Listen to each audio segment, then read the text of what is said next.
दोस्तों, चूंकि ये अंतरिक्ष रहस्यों से भरा हुआ है, इसके बारे में जितना जाने उतना कम है। चाहे कोई भी बच्चा हो या बूढ़ा, हम सबके मन में बहुत से सवाल होते हैं अंतरिक्ष के बारे में। और हो भी क्यों ना तो हम इसे देख सकते हैं, ना ही कभी जा सकते हैं। इसलिए आज हम आपके लिए इसका जवाब लेकर आए हैं। दोस्तों, आजकल पॉपुलेशन, पॉल्यूशन और ग्लोबल वार्मिंग इतनी ज्यादा बढ़ गई है कि ठंडी के दिन भी धीरे धीरे कम हो रहे हैं। और ऐसे में आपके मन में कभी ना कभी ये बात जरूर आई होगी कि क्यों ना पृथ्वी का सारा पानी सूरज पर डाल दें, कम से कम गर्मी तो कम होगी। पर दोस्तों, इस बात से सवाल ये बनता है, क्या अगर ऐसा मुमकिन हो तो सच में गर्मी कम हो जाएगी? इसके आंसर के लिए वीडियो का अंत तक देखिए और वीडियो पसंद आए तो लाइक जरूर कर देना। गर्मी का दिन शायद ही कोई होगा जिसे पसंद हो। जिनके पास बड़ी बड़ी गाड़ियां हैं उन्हें तो कोई दिक्कत नहीं होती, क्योंकि उनके पास तो एसी की सुविधा है। लेकिन दोस्तों, आप भी इस बात से जरूर सहमत होंगे कि अभी भी देश का आधे से ज्यादा बड़ा हिस्सा गरीबी में है। रिपोर्ट्स की बात करें तो भारत में मात्र 3% लोग ऐसे हैं जिनके पास कार या बड़ी गाड़ियां हैं।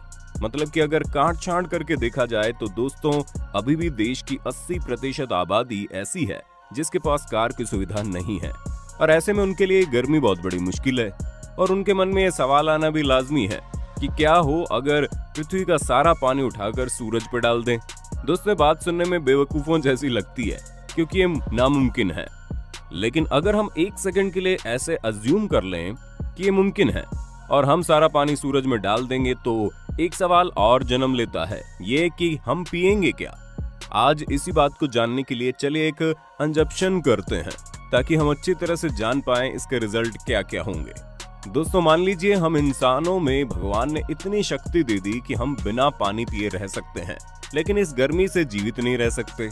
अब एक और प्रॉब्लम ये आती है कि आखिर हम इस पानी को वहां तक लेकर कैसे जाएंगे, क्योंकि स्पेसक्राफ्ट या रॉकेट के जरिए इसे ले जाना तो असंभव है। मगर एक सेकंड के लिए मान लें कि स्पेसक्राफ्ट या रॉकेट के जरिए पानी को ले जा सकते हैं, तो भी इसका कोई फायदा नहीं है, क्योंकि थोड़े थोड़े पानी को तो सूरज आराम से भाप बना देगा।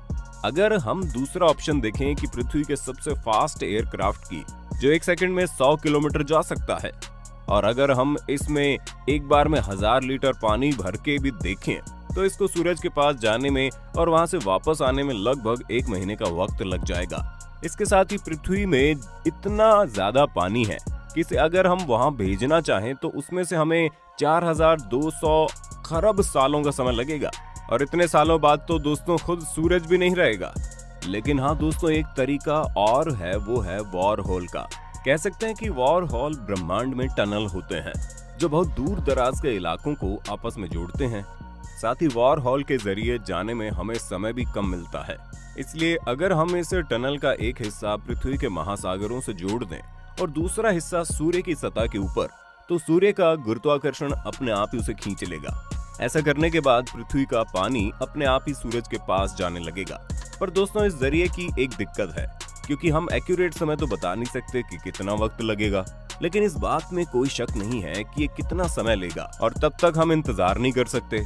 दोस्तों, अगर इन सब में से कोई भी तरीका काम नहीं कर रहे हैं, तो चलिए एक और ऑप्शन कर लेते हैं।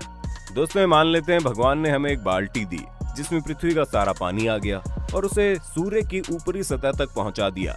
साथ ही एक रिमोट भी दे दिया जिसका बटन दबाते ही उसका सारा पानी सूर्य पे गिर जाएगा। अब संयुक्त संघ के लोग इस बात पर चर्चा कर रहे हैं कि इस बटन को आखिर दबाया कब जाए। फिर एक निश्चित समय चुनकर उन्होंने इस बटन को दबाने का निश्चय लिया। लेकिन दोस्तों, इन सब के पहले ये जानना जरूरी है कि आखिर पृथ्वी पर पानी है कितना। पृथ्वी पर टोटल 326 मिलियन ट्रिलियन गैलन पानी है।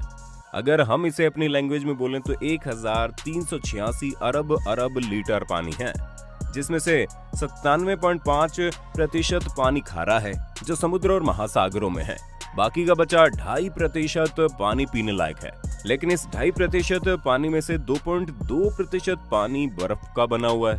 बाकी का बचा 0.3% पानी हमारे पास है, जो हम इतने दिनों से पीते आ रहे हैं। सुनने में पानी बहुत कम लगता है। 0.3% पानी का मतलब 41 करोड़ लीटर पानी है। अब दोस्तों, ये सुनकर आपके मन में ये बात आई होगी, कहीं हम अगर सूरज पर इतना पानी डालेंगे तो वो कहीं बुझ ना जाए। पर दोस्तों, ये पॉसिबल ही नहीं है, क्योंकि सूरज इतना बड़ा है कि इसमें 13 लाख पृथ्वियां समा सकती हैं। साथ ही अगर पृथ्वी के सारे पानी के वॉल्यूम की तुलना खुद पृथ्वी के वॉल्यूम से करें तो फिर 0.1% से भी कम है। ठीक ऐसे ही अगर कैलकुलेशन की जाए तो साथ ही पृथ्वी पर मौजूद पानी का गोला बनाए तो सूरज उससे 1 अरब गुना ज्यादा बड़ा होगा। तो इस बात से पता चल गया होगा ऐसा करने से कुछ भी नहीं होगा।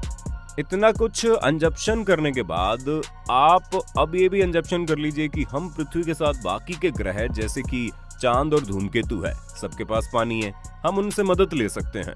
दोस्तों आपको ये बात पता ही होगा कि पृथ्वी के अलावा बहुत से ऐसे ग्रह हैं जहां पानी है, जैसे कि यूरोपा। इन सब के पास पृथ्वी से ज्यादा पानी है।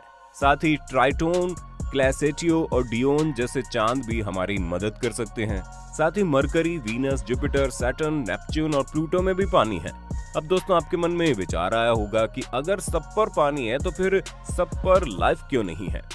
तो जीवन के लिए सिर्फ पानी जरूरी नहीं है, इन जगहों पर पानी बर्फ के रूप में है।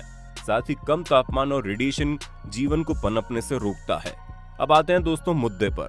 अगर सब ग्रहों का पानी डालते हैं तो क्या होगा? तो बता दें कि फर्क पड़े या ना पड़े, लेकिन आप सोच रहे होंगे वो नहीं होगा, यानी सूरज की जलती आग कम नहीं होगी। क्योंकि दोस्तों आग तो तब बुझेगी ना जब लगी होगी। ये आपको सुनने में थोड़ा सा चौंकाएगा क्योंकि सूरज में आग नहीं लगी है। ये हमारा बहुत बड़ा मिथ है कि सूरज आग का गोला है। दोस्तों पृथ्वी की तरह सूरज में कोई आग नहीं जल रही, वहां पर हो रहा है न्यूक्लियर फ्यूजन। ये सूर्य हर सेकंड करीब 6 करोड़ टन हाइड्रोजन को हीलियम में बदल रहा है, जिसकी वजह से 3.846 10 to the power 23 kilo joule energy radiation बाहर निकल रही है। ये इतनी ज्यादा है कि अगर इसका 10वां हिस्सा पृथ्वी पर गिर जाए ना तो सब जलकर नाश हो जाएगा। अगर आप ऐसे नहीं समझ पा रहे तो ऐसे सोच लीजिए कि सूरज पर हर एक सेकंड में एटम बम ब्लास्ट हो रहे हैं। अब एटम बम कितने खतरनाक है ये हम सभी जानते हैं। अब इस इंजेक्शन में पानी जब सूरज से 1000 किलोमीटर से दूर होगा तभी भाप बन जाएगा। पर दोस्तों आप टेंशन मत लो, ये भाप ऊपर की तरफ नहीं आएगी जैसे पृथ्वी पर होता है। दरअसल भाप हल्की होती है और इस वजह से पृथ्वी की भारी वायु पर उस पर बाइंड फोर्स लगता है, जिसकी वजह से वो ऊपर उड़ती है। और चूंकि सूरज के पास कोई वायुमंडल या हवा ही नहीं है, इसी वजह से भाप कितनी भी हल्की क्यों ना हो वो सूरज की और 274 मीटर पर सेकंड की रफ्तार से गिरती ही जाएगी। साथ ही इस बात से कोई फर्क नहीं पड़ता कि आप सूरज पर कितना ही पानी डालते हैं, उतनी ऊर्जा के साथ वो उसे भाप बनाता चला जाएगा। लेकिन दोस्तों चौंकाने वाली बात यह है कि जब वो भाप धीरे धीरे सूरज के पास जाएगी तो उससे निकलती रेडिएशन इतनी ज्यादा होगी कि वो भाप यानी कि मॉलिक्यूल्स को पूरी तरह तोड़ देगी और उसे हाइड्रोजन और ऑक्सीजन में अलग अलग कर देगी। अब आप इस बात से वाकिफ ही हैं कि हाइड्रोजन सूर्य का ही ईंधन है, और रही बात ऑक्सीजन की तो वो भी आग जलाने की मदद ही करती है। अरे दोस्तों ये तो उल्टा ही हो गया, गर्मी कम थी ये तो और बढ़ गई। जी हाँ दोस्तों, मतलब साफ है, जो पानी आपने डाला था आग कम करने, वो हाइड्रोजन और ऑक्सीजन में टूटकर उसकी गर्मी बढ़ाने में मदद करेगा, क्योंकि हाइड्रोजन सूर्य की सतह पर गिरते ही प्लाज्मा में परिवर्तित होने लगेगा और धीरे धीरे उसके कोर तक पहुंचेगा। चूंकि सूर्य बहुत बड़ा है, साथ ही इसमें बहुत सी लेयर्स हैं और इस वजह से हाइड्रोजन को इसके कोर तक पहुंचने के काफी वक्त लग सकता है। पर चाहे जो भी हो, ऐसा करने से हमने खुद के लिए मुश्किलें खड़ी कर दी हैं। दोस्तों अब तो साफ है, पृथ्वी का तापमान कम करने का कोई तरीका नहीं है।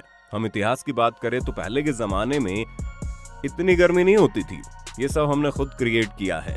डिफॉरेस्टेशन, ग्लोबल वार्मिंग का पता नहीं क्या क्या। साथ ही इस बात से आप समझ गए होंगे कि इस बढ़ती गर्मी की आखिर वजह कौन है। आप इस बात से कितने सहमत हैं कमेंट सेक्शन में बताइए। वीडियो पसंद आई तो प्लीज चैनल को सब्सक्राइब करना ना भूलें।